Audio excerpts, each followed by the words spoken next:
in Atlanta has always kind of been.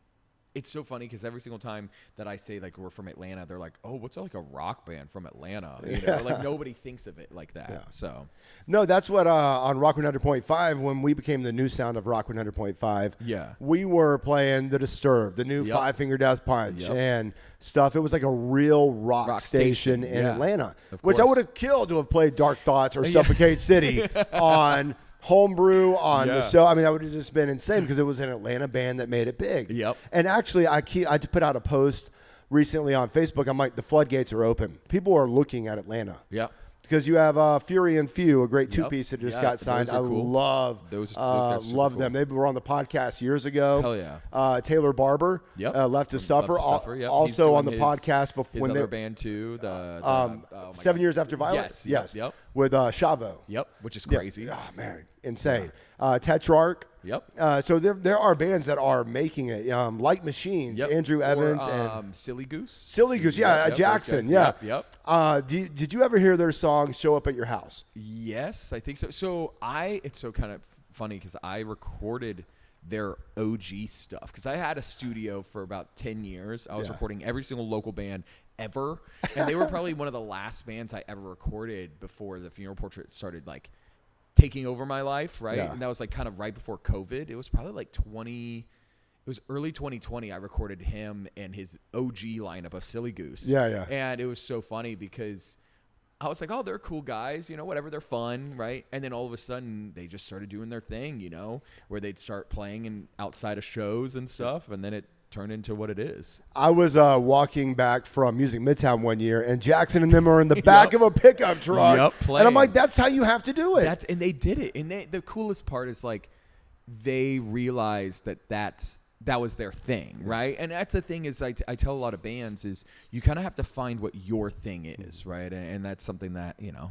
that we could do. Okay, are we recording? Yeah, we're going. Oh, this is okay, my podcast is very. I just want to make sure that I'm not. We're rolling, right, Brandon? Because this is some good information, you know. I want to make sure that we don't miss it. Yeah, so like Jackson and them, they were on the podcast when they were still just local bands. Okay, Taylor cool. Barber and Andrew Evans and Tanner from Like Machines. Yeah. They were the second episode I ever had in in 2017. So people are making it. People are the floodgates are kind of opening, and people's eyes are being like, okay, maybe we should take more of a look at Atlanta rock bands. Yeah, no, and it's cool though because like, of course, like people are like, oh, Mastodon, you know, and you know, even on like the scene side, you know, growing up, that's more what I was into is, you know, like the bands like there was Woe Is Me, Issues of Machines. There was these bands that were doing like the Rise Records core, that kind of stuff that was like really big. And I tried really hard to get into that stuff and around those people. And I don't know. Growing up, I worked at a venue called Swayze's for many, many years, in and out of there. And it was one of these things that was kind of how I got into music, was just local music. I was into local bands before I was really into like big bands, which is kind of cool. Because I would go to, right near my house was a Vineyard Church, and they would have shows there. And I remember there was some local bands that every time that they would post, you know, because this is like pre even like MySpace. It was like right when MySpace started, and like purevolume.com and stuff like that. How old are you? I'm old. I am 36. I am 36. Oh, there we go. Yeah. Born in 89. 89, yeah. June 4th.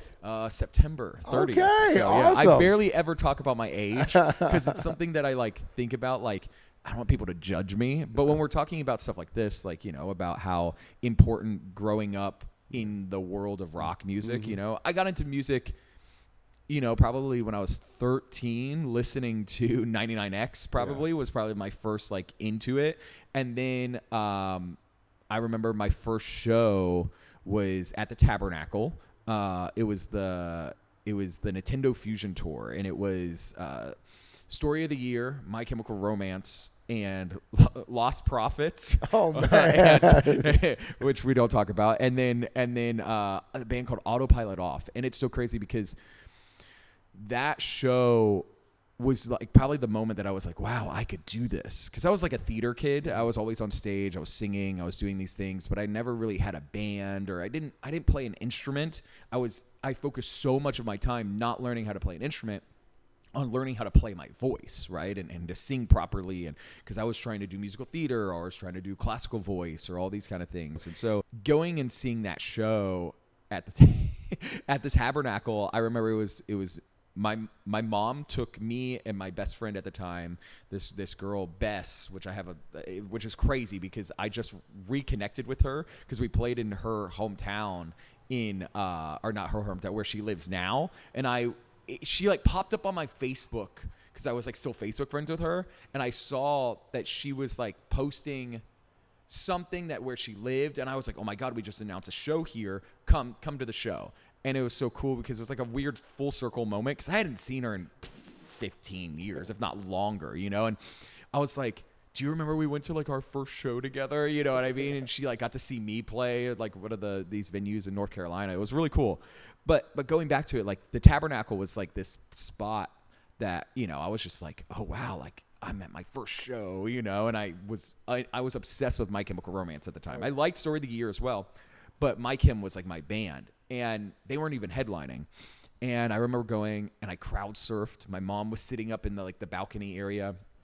It was like a very cool moment, right? Yeah. And then from there on out, I was like really into music, right? Going to the Masquerade all the time, especially the OG Masquerade, and my mom would drop me off there, and and she would park like around the corner and just wait the whole time just in case, Yeah. And then I got into going to this place called Swayze's, which was an all ages club out in Marietta near the mall there, and I went up to the owner the second time I was there, and I was like, how do I work here? What do I do? And he was like, you can volunteer, because I was like 14. I was literally so young.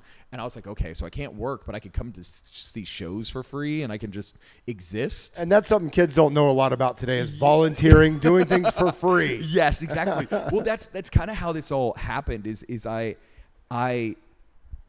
wanted to do it so bad that I just said, screw it.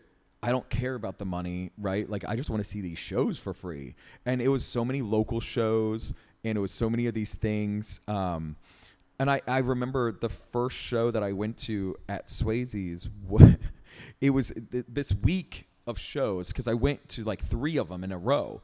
And this was back when you could like smoke inside still, which was crazy to even think about, is like I could smoke, not me, but like these people. I'm in this room, probably the size of this place. It was literally the size of this little room right here.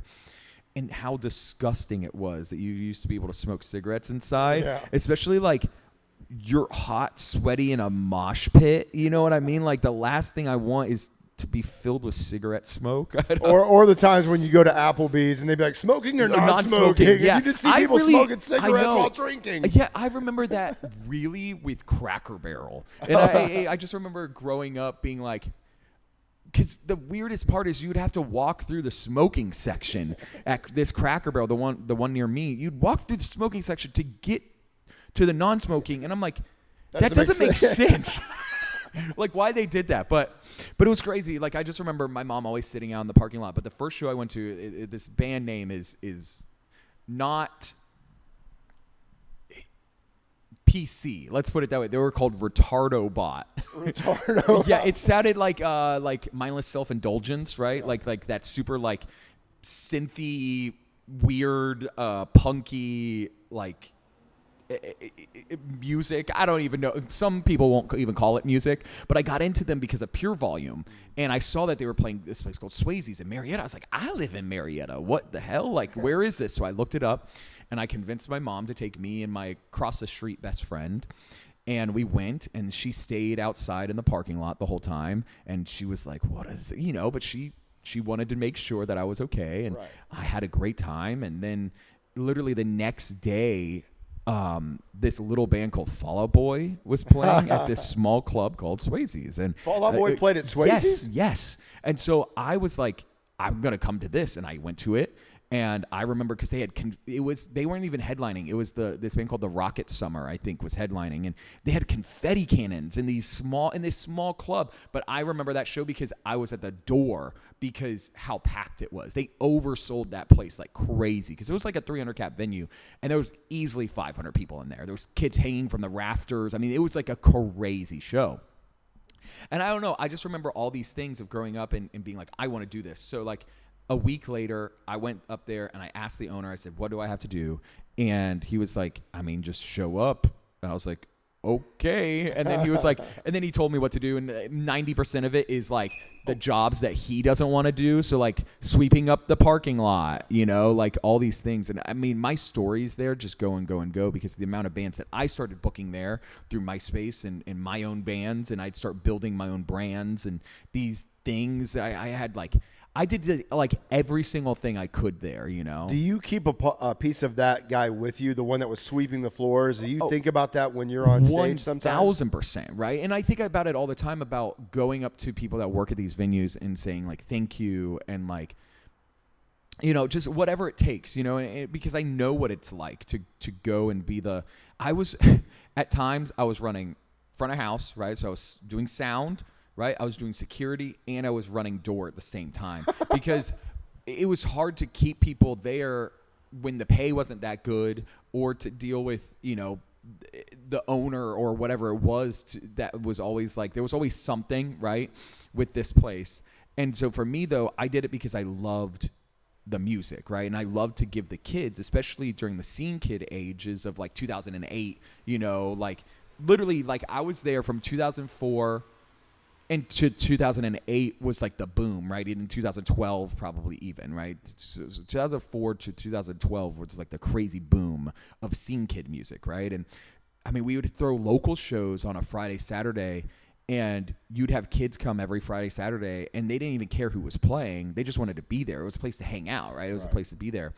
And so I just liked that community that we were building. Yeah, it was toxic. Yeah, it was shitty. Yeah, there was like lots of crap that like shouldn't be happening in music in general, but that was that day and age of what we were trying to build, and that goes for every band during that time, right? And every scene had that, I say that about the Atlanta rock scene a lot. Mm-hmm. So pre-COVID, it was like 2017, 2018. It was crazy. Yep. Like I would MC a show at Smith's Old Bar, and then we'd catch the late show at Star Bar. Yep. And it was just people coming. And ever since COVID, local bands have a massive uphill battle because people are even, in a lot of ways, less intrigued about going to see a band they've never heard of. Yes. People want to hear cover songs. They want to hear...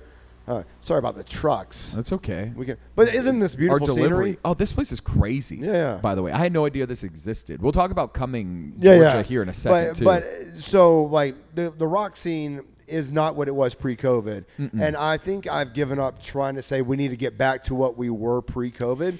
Because I don't think it'll ever be that again. Well, and I think I think everybody thought that same thing, right? Is as soon as COVID happened, everybody was like, this is going to last for a really long time and this is going to change everything. Yeah, this is our life. This is our lives now. And the thing is yes, the mask and all that stuff have disappeared, but what it is it changed everything about music and almost every industry, I think, in general, right? I think about to the stuff that I know of, like with merchandise, right, and stuff like that. It takes weeks and weeks and weeks to get merchandise now, right? Where before, I could go right down the street to Terminus Tees and be like, hey, I need 100 T-shirts tomorrow, and they could print them, right? Now it's like, oh, hey, man, like it's going to take about 2 weeks to get them. And I'm like, I don't have 2 weeks, right? And that goes for the same thing with local music, is I think local music was something that I think a lot of people took for granted, right? And why would I want to go start a band now, right? And go play shows to nobody when I could start a band or do a solo project, right? And just sit in my room and make content, right? And talk about my songs to a phone and grow a fan base and make thousands of dollars on Spotify, right? Because there is money in Spotify. There's money in owning your rights, right? And your masters and all these things. And local bands don't really exist anymore the way they used to, because what they do is they take their time that they used to go spend playing shows and practicing in creating content now, right? But I think that's why, going back to it, bands like Silly Goose are actually doing stuff, because they decided to take the best of both worlds, right? Is they did the boots on the ground movement of playing these shows to nobody outside, right? And kept being like, and no offense, and I'll tell it to his face all the time, to Jackson's face, their OG music wasn't good, right? And they knew that. They didn't care about that, though. That's not what they were doing. They were trying to they said, I want to be in a band and I want to do this, right? They didn't care that the music wasn't that good, right? And that's the thing, too, is I think a lot of bands now overthink, and they don't think like how he did. Is he was like, I just want to be in a band and I just want to kill it, right? And that's what he did. And that's what they did, right? And then they worked on the music after the fact, right? So that's why when you go listen to their new records, you're like, oh my God, these songs are freaking great, right? It's because he decided to build the brand first and what they were, and then work on the music, right? Which is complete opposite of what 99% of people in the music industry will probably tell you. But at the same time, you see influencers that are now getting signed, right? Because they have a following, and then they develop the music, right? So they see a girl or a guy or someone that has 1 million followers, right? And they're like, he would kill it in a band, or they would kill it as an artist, right? Okay, let's just go sign them and give them music, right? And that's what it becomes, right? It just becomes this thing of like, it's now fabricated, right? And I think that's where the music industry moved post-COVID, is it seems very, quote, what they say, industry plant, right?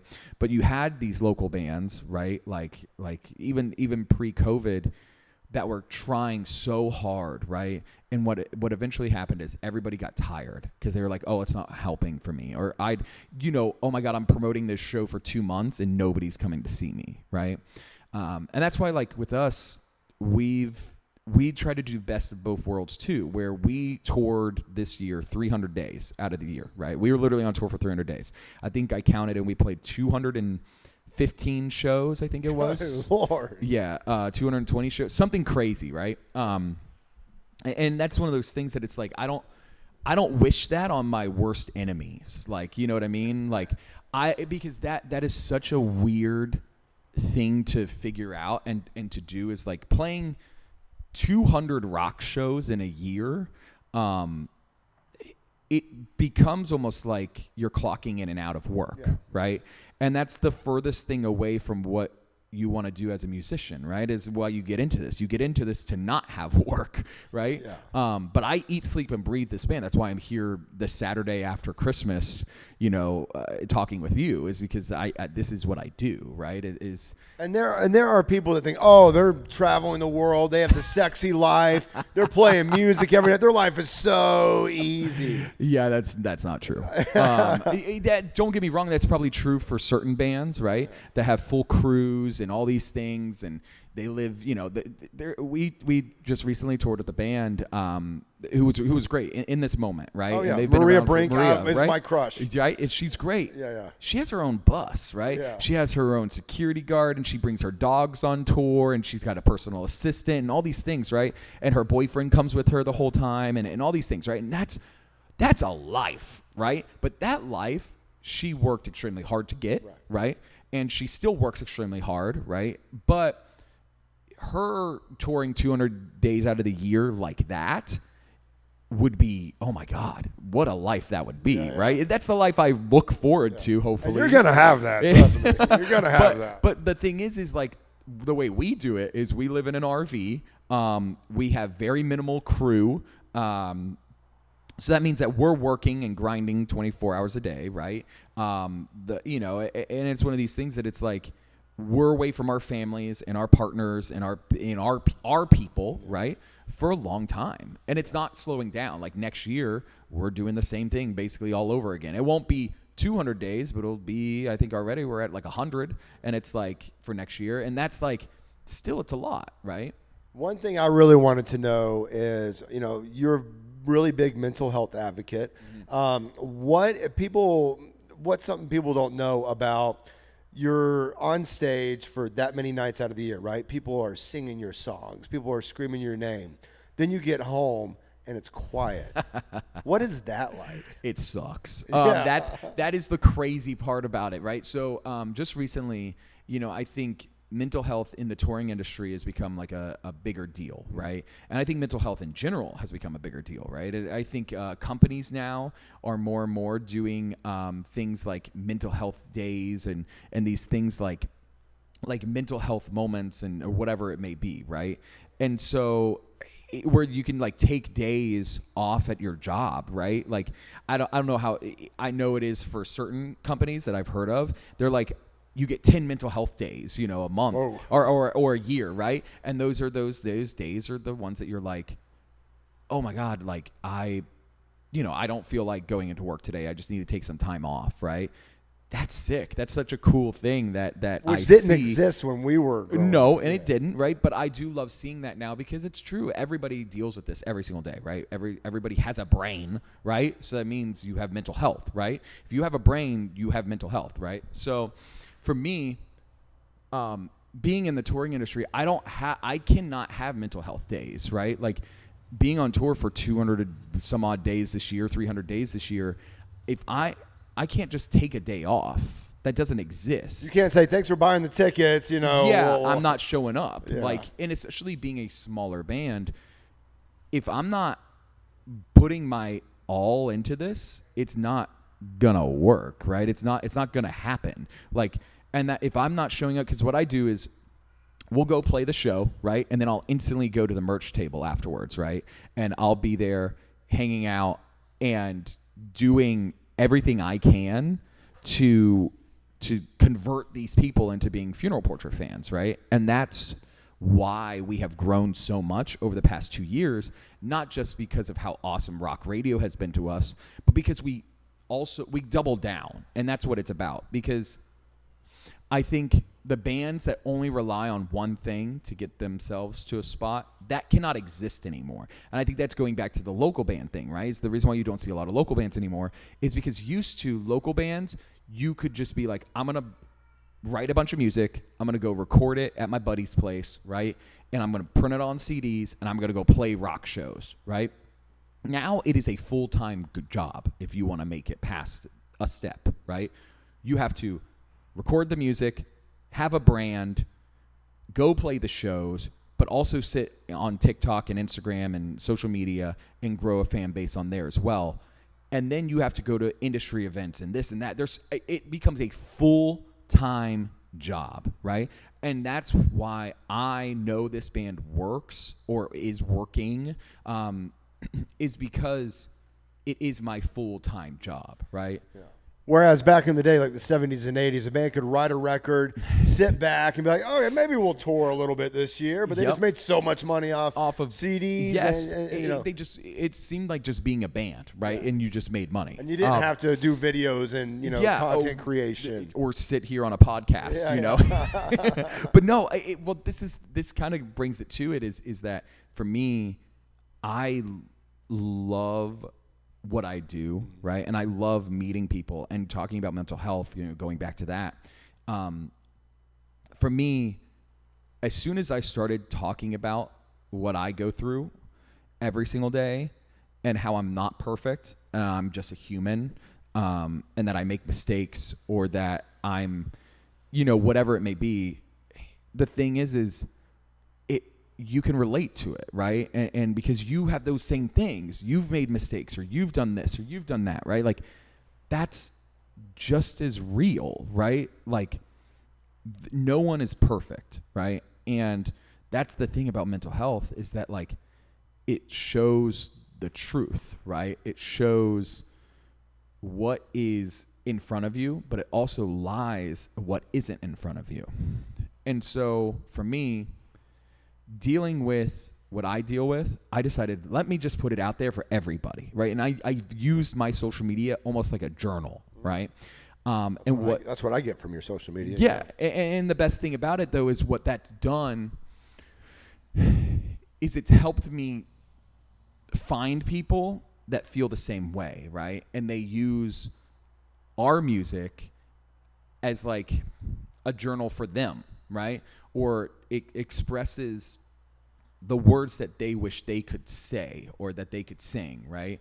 And for me, that's what music was for me growing up, with listening to bands like Mike Kim or Fall Out Boy or whatever, Shine Down or Papa Roach or whatever it was. Down the barrel of a 45. Exactly. One of the greatest songs ever. Yes, I love that song. Exactly. But that's when growing up, that's what music was for me. Yeah. And so it feels cool that now I get to have that music for others, to take and relate to, and help them, because for me, I don't know. I didn't, for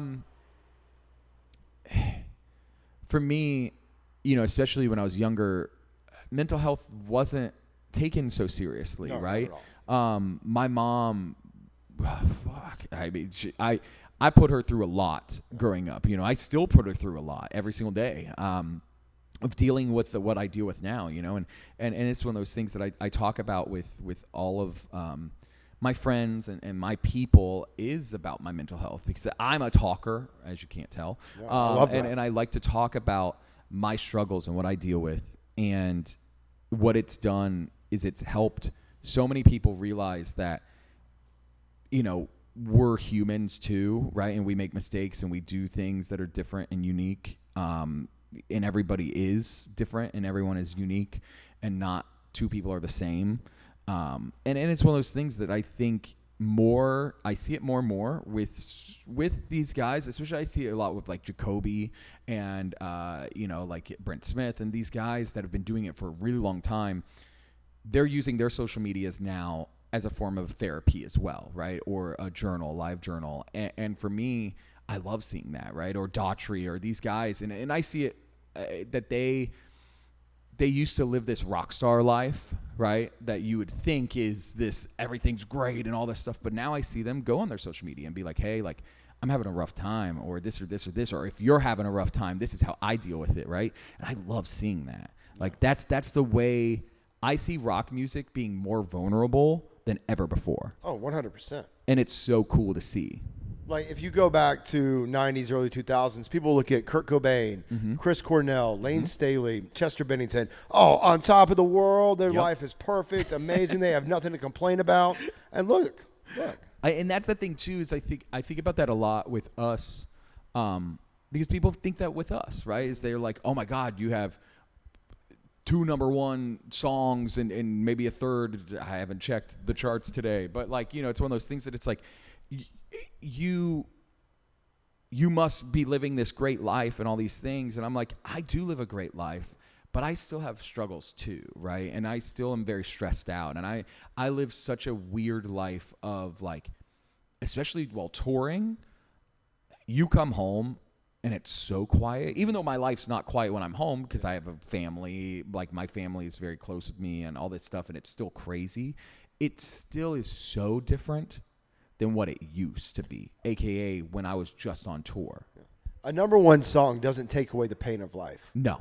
It doesn't take away the struggles of your daily life. No, honestly, as woe is me as this sounds, it makes it harder, because now I have mouths to feed that aren't just mine, right? Or kids that I created, right? Because there's a difference there, right? But I have people that rely on my band to eat now, right? AKA everybody that works for the funeral portrait, right? And AKA everybody that's surrounded by our band, right? And all that weight is on my shoulders. Climbing the mountain's the easy part. Staying on top of the mountain's the hard part. Yes, and that's what it is, right? And don't get me wrong, it is very much so like this. And it will always be like this, right? You can look on Spotify and you can see that our numbers go from this to this, this to this, this to this, right?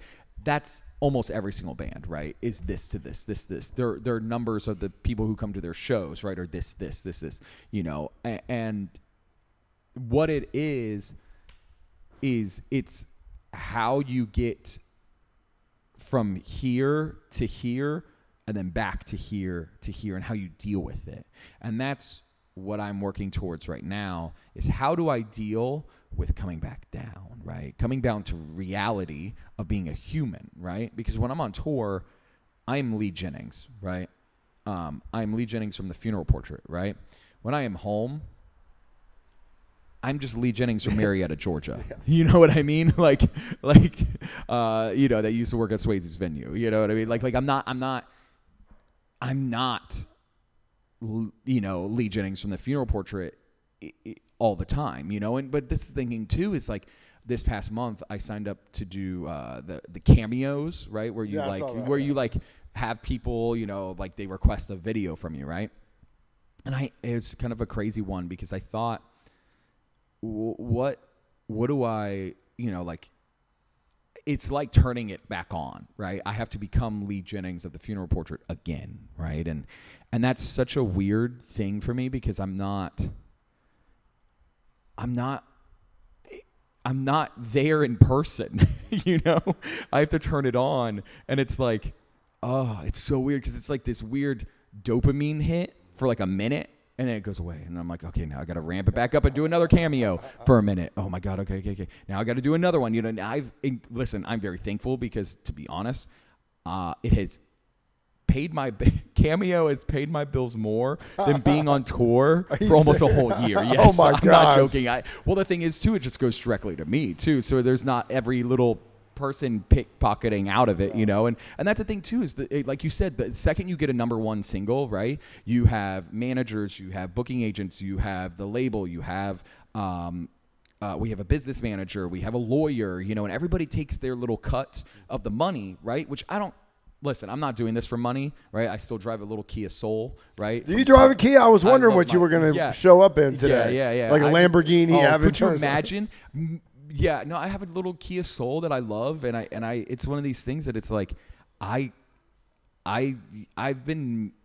money is fine, and I finally have a little bit of it, but for me, that's not, again, why I do it, right? Why I do this is because this is all I know. People would think 2 number one singles made you a millionaire, a multimillionaire.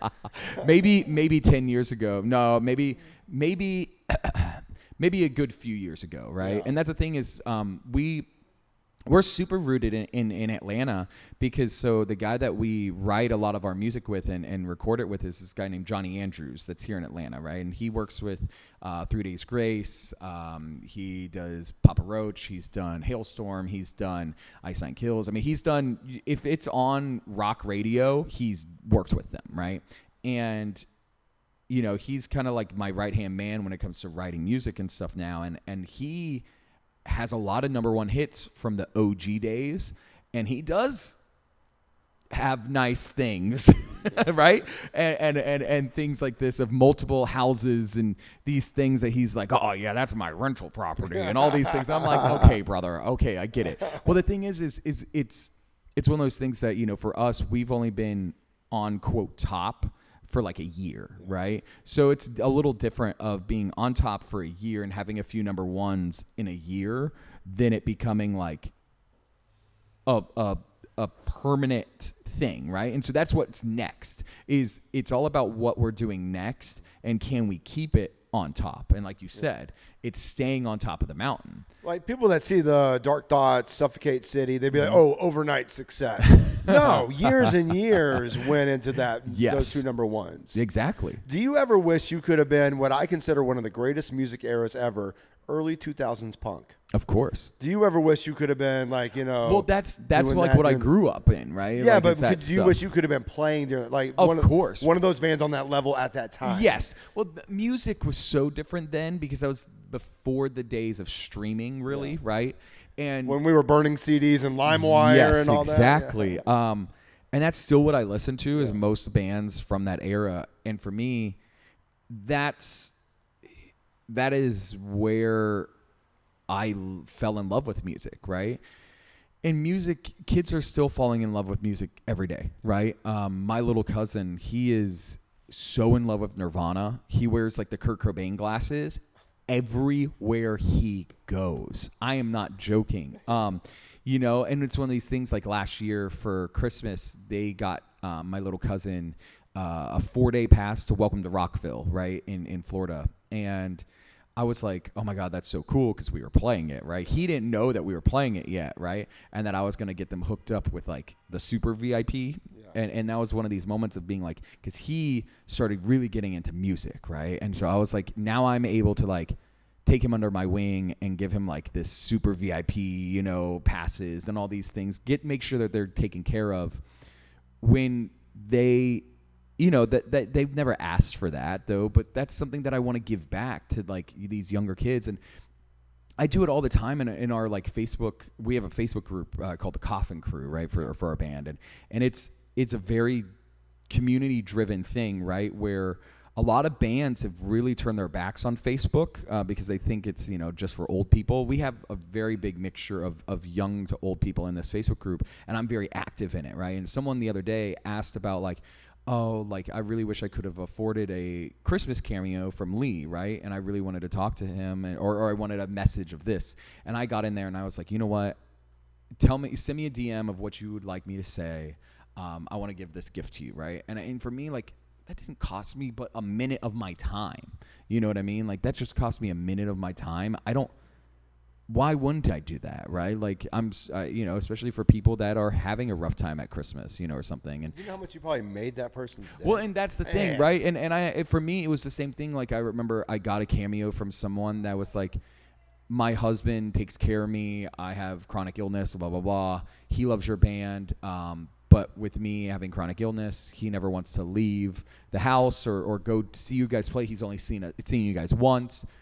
Blah, blah, blah. I wish I could convince him to go see you guys.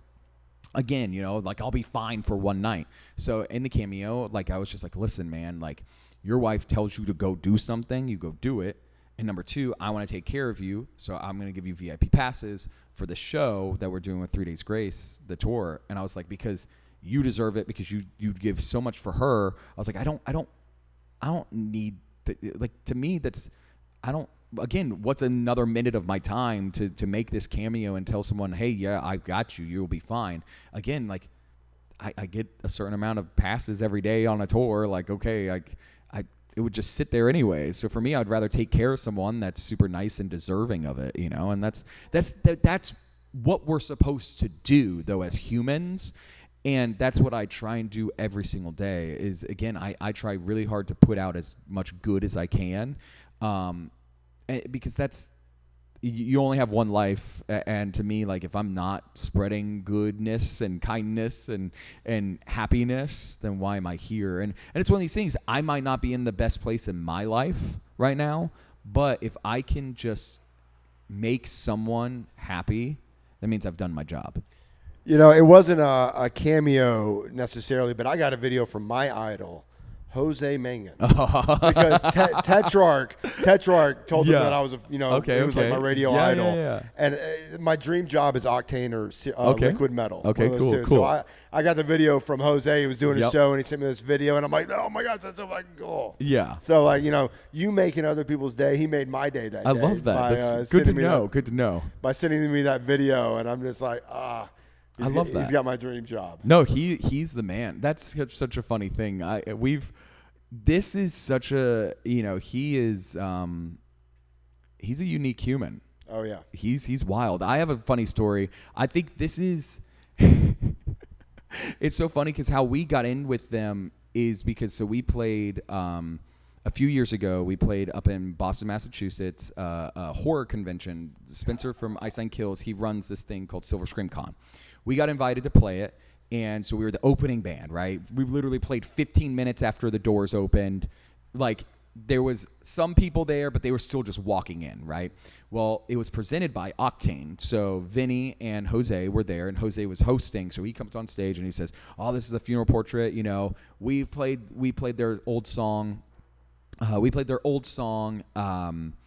Holy Water, but since then we haven't really played anything, but apparently they're cool guys. He didn't know really anything about us. Wow. He watched us play and he fell in love. He was like, oh, this band's so cool. So after that show, we became best friends with everyone at Octane, and it became this whole thing. And now, like, even Shannon Guns or whoever it may be that's on, you know, Katie Babs, whoever it is, like, it's now become like this thing, like wherever we go, they always come and hang out with us. And it's become like this thing of like Octane and Sirius and everyone there has just become such cool funeral portrait fans, you know. And it's so weird for me because, again, growing up, my grandfather had Sirius in his car, and I remember listening to Octane every so often, and Jose was on there, you know, because he's been with them for like 25 years, for a long time.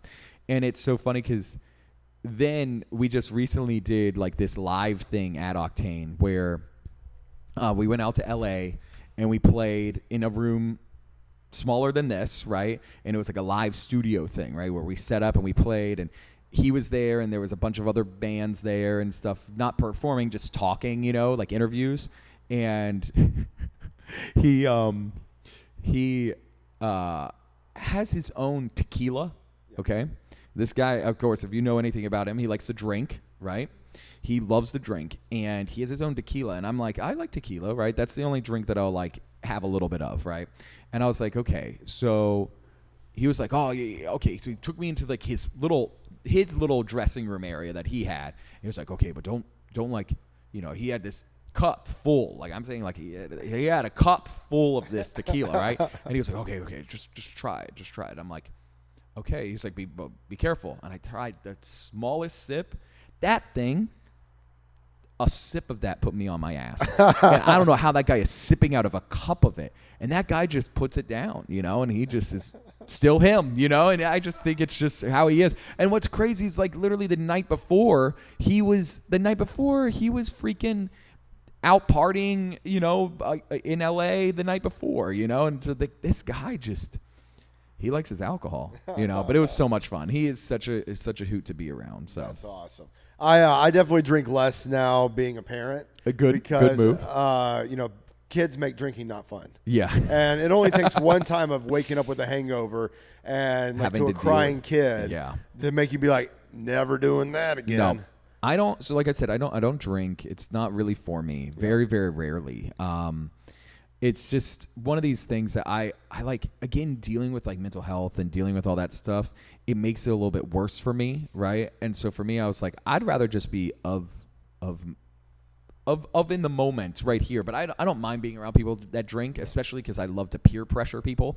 Like my drummer, I love to be like, oh, yeah, Homer, you need another one. You need, like, at least one more. Come on, dude. Because I know that, like, that next one's going to put him over the top, right? Yeah, and you just want to see how far it can go. I know that he's going to be wild. Yeah. You know, like when we were just in Europe, we were at this bar. It was like one of the last nights of the tour, and he was at the bar, and I got him that one more drink in him that he, like, took off his shirt at the bar and started whipping it around his head. And I was like, yes, this is exactly what I wanted. You know, like, I wanted to see how far I could push him. And then, of course, security came over and was like, hey, man, like, you got to put your shirt back on. He's like, oh, sorry.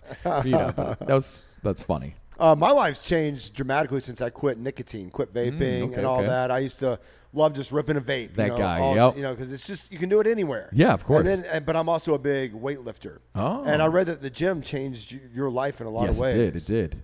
And it has, and it did. It sucks. This year I haven't been able to go as much. I guess on tour I could. Again, the way that we live on tour, like I said, we don't really have crew, and we don't have these people that are, like, helping us, so we're on clock, you know, on duty basically the whole time we're on tour. So it's very hard to get away and, like, maybe go to the gym or even take a second, because, like, I'm on 24 hours, so I don't want to exhaust myself by going to the gym.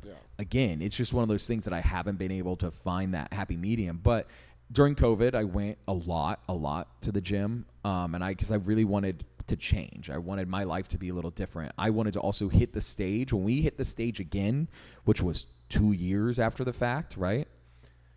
I wanted to make sure that I was ready, right? So I lost 100 pounds during that moment, and I did a few things. I did like intermediate fasting. I did keto or low carb, really more low carb than it was full on keto. It wasn't like counting or making sure I had a bunch of fat or et cetera, et cetera. Like I still was very just low carb, and I still do. I live basically like a low carb life. Carnivore. Yes, exactly. That's what I do. Mostly. Exactly. So, and for me,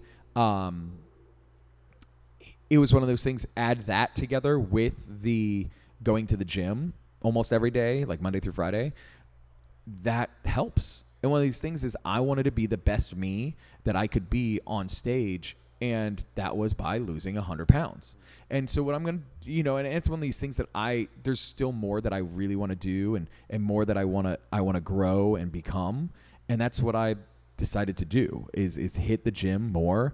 And it was one of these things that now, though, is turned with this band getting bigger. It has been able to be part of my story, and it helps because, like, every year for my birthday, I talk about my story, right? It's basically the same story I hit again and again and again, right? And it's one of these things that I want people to know, that just to be comfortable in your own skin and be who you are, and that's so important to me. And for me, I wasn't happy with who I was when I was like 310 pounds. And I was like, I'm not getting up on stage, being okay with who I am. And I want to be better with who I am. Well, you should come work out with me in my home gym sometime. I built a home gym. Oh, my goodness. So that I didn't have to go to gyms anymore. And I compete in kettlebell weightlifting. I love that. So heavy kettlebells, 30 minutes of continuous lifting. I love that. Without setting it down. So I'm so in. The gym is such an amazing place, and lifting weights is such an amazing thing to build your self-confidence and your self-image because – like you, I think we can both talk about how bullying as kids. Yes. So, one, does the bullies that you had when you were a kid, do they now be like, hey, man, you mind if I come? Oh, yeah. There's definitely a few of those, right, that have kind of been like, oh, man, I saw you on, I heard you on Octane, or, oh, now you have 2 #1 rock singles, and it's like, oh, I want to come see you play, stuff like that. Especially when we toured through here with that Five Finger Manson tour, right, which was like our big break, right? Last year we did the Five Finger Manson tour, and we were the opening band. We got to play for like 20 minutes, but we got to play at I think it's Lakewood Amphitheater. And for me, that was like where I went to go see Warped Tour every year, right? So for me, that was like a big moment playing there. And I just remember the day after we played that, my Facebook DMs were lit up with everybody under the sun that I grew up with being like, oh my God, I didn't know that your band was doing cool stuff like that, and I'm like, half of them I didn't respond to, and half of them sparked, friendships that, I had 10 years prior, that I fell out with other people, or, whatever, or we had differences or whatever it may be. And it was really cool to play that show and be like, I'm like actually doing this, what I put my mind to 15 years ago to do. So. Yeah. I had this accident when I was a kid. You can see the scar right Oh, my goodness. So it was a sledding accident when I was a kid. Oh, my goodness. I was 8 years old, and hit a tree, was in a coma for 3 weeks. It fractured the right part of my skull. And so I had to wear that explains a lot. Yeah, I know, that's what everybody says. That's what everybody says. And so I wore a helmet, for a while in elementary school because it was very tender. And would get called the hockey player, sure. the retard. I know that's not a PC word. It's okay. It's okay. But it's fine to say it when it was called to you. So and people that I thought, even throughout middle school and high school, I guess I was sometimes on the outside of what I was considered the popular crew, like I get it. Yeah. The athletes, but sometimes it would be like, man, I thought you were my friend, and you're sitting here, kind of making fun of me. I was also considered the rich doctor's kid, and so just things that, and now on the radio, people will be like, hey, man, you mind if I get some tickets to Leonard Skinner? And I'm like, dude, you teabagged me in 6th grade. No. But that's the you can't truth, get tickets. No, that's the truth. And I think that happens to me all the time, of these people just being like, again, if you weren't there when I was at my worst, right? Like, why would I want you here now? Like when we have our big Atlanta show coming up at the Masquerade up in Heaven, wait. Right? Which is going to be crazy. Yeah. That has opened up again a floodgates of people. Every single time that we do like a big Atlanta show, like we earlier this year, we got to play the Tabernacle, which was like a big moment for me because, like I said, that was where I saw my very first show. And so for me, being able to support this band, I mean, at this sold out Tabernacle show, I was like, yo, like that was crazy. And then I did that same thing where I go down to the merch table and I meet everybody. I was literally at that merch table from the second we exited stage to like an hour after doors were closed, you know, like before everybody went home. So like it was one of these moments of I met literally like 2,500 people that night, you know, and the same thing happened with Five Finger. Like I would do that same thing as of that Five Finger tour. As soon as we were off stage, I would go find a place near the merch area, one of the merch areas on that tour, and I'd meet people and talk to them and hear their stories. And again, so much of my story I hear in these people, right, of losing weight or being better about my mental health or whatever it is. And that's the same thing goes for everybody, right? And it's something that I've decided to do that so many people in other bands don't do, right? And I just make myself available because that's how I grew up. Like when we talk about the early 2000s, all those bands did that back then. Like they all went to the merch table, or they would stand by their bus after the show for an hour or something to take photos and sign stuff or whatever it is. And now people like to have their they put up this wall, right, between them and their fans and or their people that come see them. And for me, that's not the way it should be. I don't know. I think we do this because we love it, right? And we want to spread what our message is and what it is. And I don't know. The idea of playing a show and not going out to meet people is just like insane. I mean, we were literally in Germany for almost a whole month this last tour that we did in Europe. And I've tried so, you know, a lot of these places in Europe that, you know, they do know English, but it's not their first language, right? They're huge rock fans. Yes, they are. You know, well, we played like Budapest and like, I think that was probably, or like Poland, right? In Poland, their English was really, really rough, but I was still at that merch table and I was still talking to everybody and the best that I could. And all they cared about was, you know, just coming and meeting me because they were like, people do not do this here. Like, especially American bands that come over or whatever, they don't take the time out to do especially this. A band that just had 2 number 1 songs on rock radio. Exactly. That's it too. And that's what it is too, right? Is a lot of people don't do that because they become like, quote, famous, right? And what I say is that I'm like famous in my own world. Like I was at Target the other day and I'm like checking out and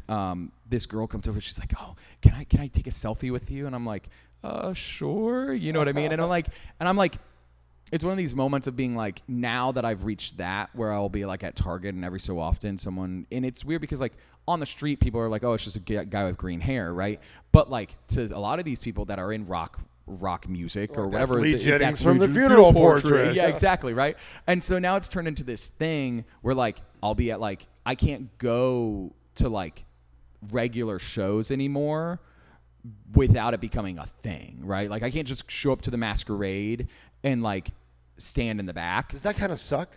No, because this is what I worked for, right? But it doesn't, right? Because it's not that crazy, right? Yeah. What gets crazy is when you take that one photo and then everybody else is like, oh, this must be a famous person. Let me go talk to them, or let me go figure out what this is, right? Or at a show, it takes one and then everybody recognizes you, right? And for me, I think, you know, I talked to one of my, I guess now become one of my close friends, Andy from Black Veil Brides, right? And he is very noticeable. He's a tall guy, skinny.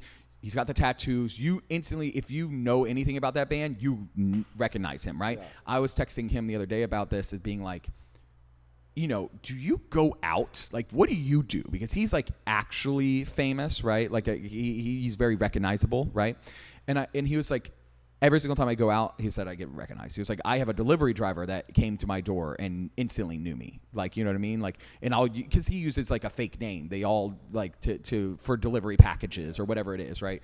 All the same thing. And so he like answers the door because it was something he had to sign for. And the delivery driver was like, oh my God, you're Andy from Black Veil Brides. Going to take a photo. And he's like, sure. You know, he was like, what he looks at it as is he is blessed that he is at a position that people still want to take photos with him. So take full advantage of it. And that's where I am. It's like I've worked so hard to get to the point that I'll be in Target and one of my fans comes up and is like, oh my God, I can't wait to see you January 17th at the Masquerade. Can we take a selfie right here, right now? And then a minute later, I see it in the Facebook group or on the Discord or whatever. I get tagged on Instagram with it. I am so, quote, blessed that I'm at a position in my career and in my life that someone wants to stop me and take a photo, and I matter that much to them, right? Dude, I was over the moon when you were so so intrigued about coming on the podcast. Like, I'm like, I'm like, all right, I'm gonna take a shot in the dark here. I'm friends with Vinny from Seven Dust. I've had a few people on. Like, maybe I'll just shoot my shot. Yeah. And it was just, I love how. Well, it's one of these things, right? It's for me, the green hair, right? It's very noticeable, right? And it's on purpose, right? Yeah. I don't have any tattoos. I'm a tall guy, right, as well. So like that helps. But for me, 6'4", right? Yep. And so for me, it's on purpose to the fact of like I want it to be noticeable. I want to be at Aftershock, like we did it this year, right? Like we didn't play Aftershock, we played like an after party, so we still went to Aftershock, which is like one of those big festivals in California, and I'm there trying to watch some bands, and all of a sudden it becomes like a thing, right? Like the way that they have you go to like the front of house access. So like that's where like all the other band guys were standing. I got recognized before like Chris Motionless did from Motionless in White. Man. You know what I mean? There's like moments like that where like, or like last year we were hanging out with like the drummer from Five Finger Death Punch, right? And he became like really close with us from touring with them. A kid came up to me and was like, hey, and then came to him and was like, hey, can you take a photo of me and Lee? And he's the drummer of Five Finger. You know what I mean? It's like, but they don't know that because they don't really recognize, right? Because he's the drummer. No offense to the drummers in this world, but it's one of these things. But there is still drummers that people recognize, like Travis Barker, right? Yeah. Because they've worked on their image as part of their branding, right? For me, I thought from the very beginning about the branding. I thought so much about everything. And it's like, for me, this is what I wanted to do, And that's why I'm here. That's why I'm talking to you, is because, like, for me, this is what I like to do, but also, like, it's about the brand. It's about everything. This is why I got into radio, because I just love talking to bands. I love talking about music. I love talking about life. Like, being on 97.1 The River now, it's much more classic rock than Rock 100.5 was, but it's still fun. I'm still in rock radio. And so I want to talk about some collaborations you've been doing on some of the songs. But first, when a band comes out with a song that you just love, are you still that teenage fan? Oh, for sure. Like you forget that you're Lee Jennings of the Funeral Portrait. Oh, for sure. And you just go back to that that fanboy of there's definitely. I mean, there's some bands that like are even smaller than us, like that I like really have gotten into, and I'm like, I love this band, and I go and I talk to them, and they're like, wait, but you're like in a band that's doing it, and I'm like, yeah, so what? You know what I mean? I don't know. It's just one of those moments of just being like, I still love music, right? And I'm still a fan of music, right? Like I went and saw My Chemical Romance play in LA, right? And that became like an issue because like a lot of my fans were at that show in LA, and it was outside, and you can easily target me because of my hair. And I was like, oh, I should have wore like a beanie or something, because it became like almost like an issue where like I'm a fan of this band and I really like them, but I'm also like, we're not big enough to where I could be like, yeah, I'm gonna need VIP to that. Like to festivals, it's a little bit easier for us, but to like a single show, if I don't know someone, it's a little bit harder. So I like bought a ticket, and I was sitting there, and all of a sudden like a little line formed to like meet me, and I was like, all right. I felt like have you ever watched The Santa Claus, Tim Allen? It's my favorite Christmas movie of all time. Okay, so there's this moment where he's sitting at his son's game, and he's kind of looks like Santa, and the kids lined up to meet him all by themselves. Yeah. That was me that day. I love that in movie. LA, and I'm like, I didn't do this. And security came over and was like, hey, so we're gonna have to stop this. Like, I didn't do this. Like, and I'm too nice to tell people no, right? And that's the same thing. It's like we'll be playing festivals, and I hop down off the barricade, and I stand in this the sun. It's 90% of the time in the sun for an hour or two, meeting everybody. And that's how you have to do it. And that's how I'm going to continue to do it. One thing that I deep dove on was a elementary school music teacher you had. Yes. Mr. Ty. Mr. Ty. Yes. Mr. Ty. I don't even know when I talked about this. This is so cool, though. And so you kind of credited him with, and I have Mr. Ty written down, so I knew the name. Okay, that's good. I wanted That's you good. to say it. Yes. I wanted you to say it. Yeah. He kind of influenced your stage presence, your musical, your my theater. love for it. Well, and that was the thing is I was that kid that always got picked on. I was like 6 feet tall by 5th grade. Yeah. I was a giant. You know, and so for me, I got picked on the most, right? And so it became this thing of being like, I don't know what to do, like, you know. And he was the one that was like, you have a cool voice, like, told my mom, you know, at like parent teacher conference, like, you should get him into singing lessons or something. And I found what I loved because of him, you know. And it was one of these things that he was one of those teachers that really pushed us to do different things. Like, we were singing different languages in the 3rd grade, you know. We were singing the first Latin. song you learned in Latin.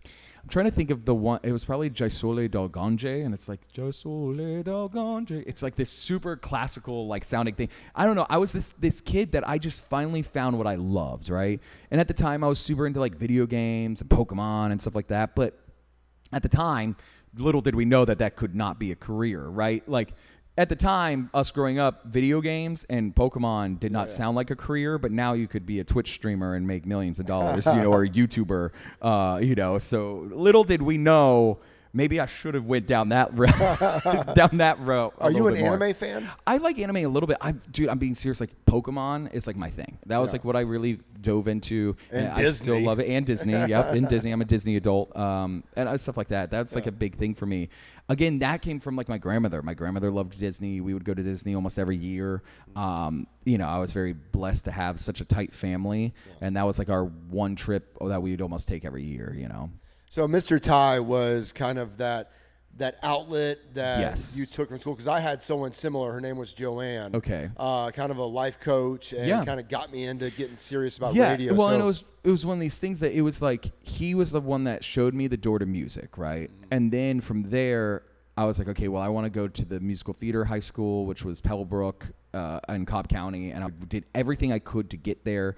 To the fact of like, there was this one bully who sprayed me in the eyes with like Axe deodorant in the locker room, and I pushed him back, right? And back then, just because I pushed him back, I had to almost get expelled. And my mom worked really, really hard to make sure that didn't happen, because the kid admitted to doing it, but since I pushed him back, they were going to expel me as well. So like, I was like, but that didn't make sense, right? And that's the olden days. I talk about it, even though that wasn't that long ago.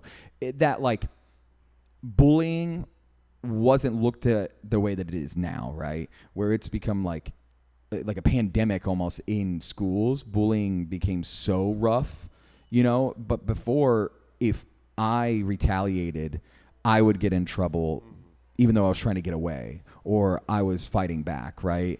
Little did they know that the reason why I was doing it is because I was getting bullied, right? Now it's looked upon a lot differently, you know. And for me, I think I'm very lucky to had those people in my lives to be like, okay, go do musical theater, go do your thing, because I'm very glad I did it. Again, I fell in love with it. It was great, but I still felt like something was missing, right? And what it was the realness, the rawness, right? And that's what rock music is, right? Rock music is raw, right? Raw, emotional, in your face aggression, right? Even if it's not that kind of a song, right? Even if it's a piano ballad, it still is raw and it still is real, right? Yeah. And the thing is that's what was missing with musical theater for me. And so when I got into quote punk rock, right, when I started doing the local shows and doing all these things, I felt whole. Even though I was playing to maybe 5 people at times, this band for the longest time, I mean, even 2 years ago, we would go on tour and there'd be 10 people there, right? And then all of a sudden, I decided to start talking about my issues with dealing with mental health. You humanized yourself. Yes. As soon as I went on social media and I told my truth of who I am and my flaws and my things that I have, real life humans decided to support me. There's nothing that works more than being relatable. Exactly. And that's what it is. And I know that that's who I am. And it's not an act. It's not just because I'm trying to make money. It's literally who I am. And that's, at the end of the day, what this is and what this band is this is who I am. These are my songs. These are what we do. This is what this band is. And now we're going to go play this headlining show in Heaven of the Masquerade and almost sell it out and be... There's going to be it's going to be crazy, you know. I can't wait for that show. I can't wait for it's going to show. be crazy. So one time I was working out in my gym. Yeah. And I had Octane on the TV. Yep. And Shannon Guns is talking, and she's talking about this artist named Chatter. Oh, and yes. she's throwing out some possible names. Yeah, and she of who throws it out is. Lee Jennings Yeah. from the funeral portrait. So, Yeah. Lee, we got to know right here, are you Chatter? I am not, but I do know who Chatter is. You do know? I do know. Okay, but is it a top secret thing? It is a top secret thing. Okay, well, then we'll keep it top secret. Yes, super top secret. Is it, but I do is it someone people know? No, actually, yes and no. From back in the day. Yeah, I guess you could tell it's a guy. Yeah. I mean, he's got a great voice. Yeah, he does. Yeah. So I toured with him forever ago, literally like 10 years ago. So it's one of those things. So, but I know him very well, and he's a good friend of mine, and I'm very happy that things are working out for him. So does like Shannon and Jose, do they know who Chatter is? I don't think so. Right. I don't think so. Okay. Which is great. I love that. I think only his friends know who he is. Even that, I think it's very top secret. So, but I've known him for a very long time, and I think he's cool. So I liked that kind of stuff. That's where music is now. It's like with the secret, Sleep Token, that kind of stuff. It's cool. It's different. Do you like Sleep Token? Yeah, I'm into it. I love Sleep Token. Well, I like theatrical stuff, right? So for me, of course, I like Ghost. I like all that stuff. I just think it's cool, The first interview I ever had go viral with Blabbermouth or Loudwire was with Ghost. Oh, that's so cool. Was with Tobias. That's so cool. I've had 11 of them go viral. That's sick. And so, but Tobias was my first. That's super cool. I was like this 28-year-old kid and I had no idea what I was doing. Just got dropped in my lap. That's super. That's sick. Rick Ocasek from the Cars. Okay, yeah. One of the most incredible human beings I've ever met. So that's so cool. I've been able to interview a lot of. That's super cool. I love that. I interviewed Brent from Shinedown over my car speaker while I was heading down to the beach one time. He just thought that was the coolest thing. That's super cool. He's like, are you in the studio right now? I'm like, no, man, I'm in my car. That's so cool. I love that. You've had a lot of really cool collaborations. Spencer from Ice Nine Kills. Yep. Ivan from Five Finger. Yep. Bert from The Used. I know. Like, is that, how crazy is that? That was insane. I think all of those kind of came, so like, growing up, I loved The Used, right? So for me, I had this list. Our label, they love doing the whole collaboration thing because since we were a small band, it's easier to get someone into a band if your favorite artist is supporting them, right? So for me, I was like, oh, I would love to have Bert from The Used on a song, right? And so we reached out, and he said yes. And he instantly did it. He literally did it like the next day. And it was like, oh my God, okay.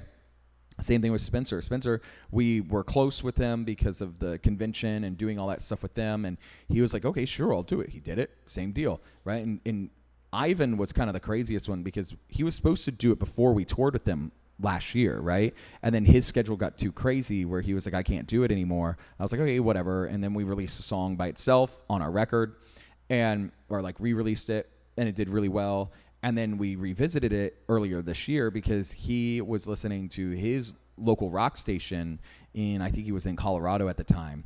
And they were playing Holy Water. And he was like, oh my God. He was like, I'm so proud of you guys. Well, he like texted me all these things. He was like, to be honest, he was like, I wish I could have done the feature. I was like, I mean, there's still time. We can re-release it. He was like, you're right. So he literally just did it. He literally just he was like, okay, send me the files again. I'll do it. And he literally did it like a week later. And then when we re-released it with a music video and everything, and that one's been kind of crazy because that was our second number one, and then having all these like things doing really well with a feature was really crazy, right?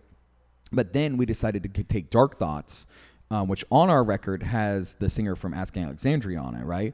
But we decided to do it without the feature to rock radio to see how we would do. And now we've been sitting at number 2, I think, for like a few weeks. It's an incredible song. It's kind of weird because it I don't think it during the holiday season, I don't think they really like publish the charts. I don't know how it happens, but like we're sitting at number 2. I think we're very close to hitting another number 1, but this time without a feature, which is like even crazier to think about. So, Dark Thoughts, which is just such an incredible song. It's amazing. It touches on OCD. Yes. Right? So when you play Dark Thoughts, Hearse for Two, yes, these songs that deal a lot with your personal struggles or your personal past, is it more about it being an outlet for you or the listener not feeling alone? Both, I think. Because for me, I treat it almost like therapy, right? Where like I get to do me, right? And I get to kind of sing these songs or do these songs that are about me, right? And in my life and my personal struggles. So it's like talk therapy almost, right? Every single night. But also it makes me feel so warm that I get to sing it, and these kids are singing it back. These people are singing it back to me that feel the exact same way, right? Down to the, how theatrical I am on stage. I do like the counting and the numbers, and I do all my moves, right? The kids do the same thing, right? And it's one of these things that it's turned into this thing where we're all helping each other, right? And that's what it's about, and I think Dark Thoughts was this song that that was kind of the song that took off the most on social media really fast. And I was very surprised that it did that, because again, it didn't have a feature on it. I was like, oh, nobody's going to care about this song. It doesn't have a feature on it, right? It doesn't have a feature, whatever, we throw it away. No, that was the song that kids dove into. That was a music video we kind of shot in 2 hours too. It was one of these songs that the label was like, we're just going to release it. And all of a sudden it took off, and I'm like, okay, I mean, your voice is incredible. Your voice is just it's insane. Thank you. It's insane. It's one of the greatest voices in rock right now. Just it's melodic. Thank you. Are y'all gonna write anything heavy? Yeah, that's something that we have a little bit of heavy stuff. At Suffocate City, it gets a little heavy. For us, we started out as almost like a heavy band, right?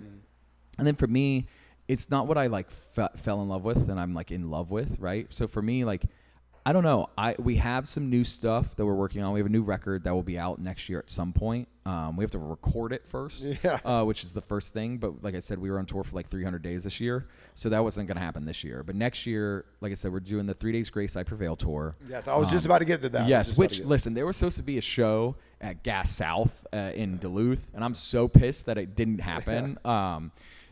I don't know what. There was a show. Literally, when I first got the itinerary, we were supposed to play the Gwinnett Center Arena or whatever it's called, Gas South. And they changed names all the time. It's 7 times. Yeah, I know. Well, we were supposed to play there on that tour, and I was so freaking hyped. It's oh my god, yes, can knock that one off the list, right? But now it's back on the list because they added a show in Raleigh, North Carolina instead. You have to follow the money, and I think that's what it was. Is the money was probably better in Raleigh than it was in Atlanta. So, but. I emceed for 3 Days Grace at the Tabernacle one time. Cool. And that's a band that has not written a bad song. No, well, they have the second. I think it's them and Shinedown have the 2 number ones. Yeah. I think Shinedown has 22 number ones, and 3 Days Grace has 20 number ones. Listen, we're about to have 3, so we're coming. Yeah, and Funeral Portrait, they're on the tail. They're on your tail. Yeah. Give us another 10 years, maybe. I Prevail in 3 Days Grace. That's a huge tour. And us. It's just 3 bands. Yeah, well, yeah. Which is crazy. Yeah. So this is our first time that we also feel like it's not a favor as well. Something that, because the Five Finger tour we did last year, right? Yeah. That was so we're on the same label as Five Finger, right? And that was kind of a favor, right? Because they were we do want a young new band, but what's a band that's that we could just throw on a favor, right? And that was us, right? And this is the first time that we were actually fully picked for such a massive tour that wasn't a favor. No. It was literally 3 Days Grace was this band is crushing it. You've earned this one. You've earned this one. Yeah. And that's awesome to hear. And that, we're getting ready slowly every single day for that tour. Even though it starts in late February, we still have to work now, so... All right, so when you were a local band gigging around here, yes. What was your favorite cover to play? Favorite cover. We used to do It's Gonna Be Me by NSYNC. That was a really fun one because we made it super pop. We also used to do the Friends theme. That's a song for Friends, that song. That was super fun. those two were really, really huge that we used to do just for funsies. Again, I was always in all the bands that I was in. We didn't really do that many covers. It was just really like original stuff, and that was something that was like super huge on. Is I never really wanted to be quote known to do covers, because we have a few, like we have Mad World, which we did kind of like the Gary Jules version, the one from like Donnie Darko, and then my wife loves y'all's version of that, by the way. Yes, which is it's so much fun. I love that song. And I love that version. And then we did Creep from Radiohead, right? And both the times that we've done covers, it's always been for like charity, which is like really big for us. And we've talked about doing something else, and we have like a holiday song that I didn't even know was a holiday song called In the Bleak Midwinter. I had never heard the song before. When the label brought it to me, I was like, but okay, whatever you say. Again, I don't know. It's hard because like I know a lot of rock bands do covers and they do extremely well. For me, I just didn't. It was something that I never fully wanted to do. I was like, I got into this because I did musical theater for so long, which was like doing covers, right? That's like doing covers, right? Saying that's not your song. You're performing it as a performer, right? That's how I felt with the same thing here. Favorite post-show meal in Atlanta? Waffle House, always. Where you go on Christmas Eve every year? Yes, with your family? I do. Yes, that's a big thing. I've been going since I was born to Waffle House on Christmas Eve. That's crazy. It's like my family thing. I do. Waffle House is great. Cookout. Yeah, Cookout's always good. That's cookout. a newer thing though. We didn't have Cookout that for that long. What else too? There's Victory. Yeah, that's good. I'm trying to think where we have the Marietta Diner up where I am too. That used to be something a little bit, but that takes a long time. Honestly, it's just Waffle House. Yeah.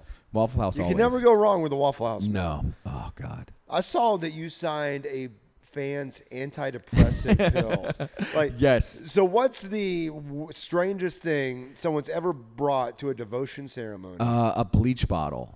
A bleach bottle. Yeah, like, a bottle of bleach. Yeah. And I was like, okay, this is weird. They were like, yeah, to kill myself. And I'm like, I'm not signing this. No, it was like, that's super a little funny. too dark right Yeah, I know. there. I was like, okay. But, they were joking. They were having a good time. But that was super funny. No, I've signed, like, weird stuff. I mean, now it's like become like a thing to sign their skin and they get it tattooed, and stuff like that. And I'm like, hey, that's a little crazy. Don't do that, I might get a Lee Jennings tattoo. Yeah, listen, I got my wife's face on my leg that's right so here. cool. That's super So cool. we went to Mexico. Yeah. It was our first vacation, the two of us, since we cute. were parents, right? Okay. And so we had such a great time, and I wanted a tattoo to remember it. Yeah. So I got my wife in Day of the Dead. Since we were in Mexico. Yes, yeah, that's super People cute. were like, never get your wife's name on your body. I'm like, okay, I'll just get her face. Yeah, that's super cool. That's super cool. I love that. I loved Mexico. That was the greatest vacation. That's super cool. But, dude, it's insane what the Funeral Portrait has done in these past 2 years, and the collaborations, and already having 2 number ones, and you're just kind of really getting started right now. That's kind of the thing, right? It's like we've been technically an overnight success for the past 10 years, right? It's 10 years in the making of an overnight success. And I think that's something about us that we've always been working towards is this moment, and you just can't stop. And I'm not stopping. And that's the thing, is no matter what happens to me or whatever, I'm not ending this. Like I've been through so much, and I still go through so much every single day, that it's like, this is all I know, and this is all I can do, and that's what I'm going to do. I keep telling bands, and we're about to wrap up here. I know you probably have a busy weekend coming up. I keep telling bands of Atlanta, go back to guerrilla style marketing. Go hand out flyers. Yep. Either do it yourself or pay someone to hand out physical flyers in the zip code of where you're playing your show. Yep. You never know what's going to happen. Yeah, and it's one of those things that, you got to do it all, and, go to social media, do your thing, but also go pass out those flyers, go play those local shows, go do whatever it takes. Yeah. If somebody comes, even just walks in for one song, Yep. make sure they leave with something that has your band's name on it. Yes, whether that it's is a big. sticker or Yep. koozie. That's why we always give away posters. Yeah. That's a big thing for me. I give away little posters or whatever it is, or little postcards, and I always sign them. Because if you sign them, even if you're the smallest band ever, someone is more likely to put that in their pocket than throw it away, because you spent the time to actually sign something and spend that hand exchange, right, of giving them something. I think the Atlanta rock scene has incredible talent. Y'all have Sarah and the Safe Word playing with you. Yes, we do. Another great band here in Atlanta. I've known them for literally like 15 years. Yeah. So, and I think the Atlanta rock scene can just keep thriving, but you just got to keep doing it. And I tell them, I go, don't worry about the getting fucked up before a show, getting drunk. And like, play your show. Yep. Like, do your thing. Play the music and party afterwards. Yes, always. But make it's a business. It's if you want it, if you want it, you have to devote every single second, every single day. If you want to just be a weekend band that makes a little extra money, that's cool. Yeah. Like if that's what you want to do, like have your 9 to 5 during the week and then just play a couple shows on the weekend, that's cool. But if you want to do this for a living, make it about the business. You have to. Lee Jennings, episode 116 of the Scoped podcast. Look at that. The funeral portrait. I like that number. Such a pleasure, brother. Thank you, my friend. You know what I used to say to bands when it was in the Rock 100.5 studio? Before I was married and had kids, I would always end every episode by saying, next time, wear something tight. And now I'm just too old to say that. So now we're done. Hell yeah.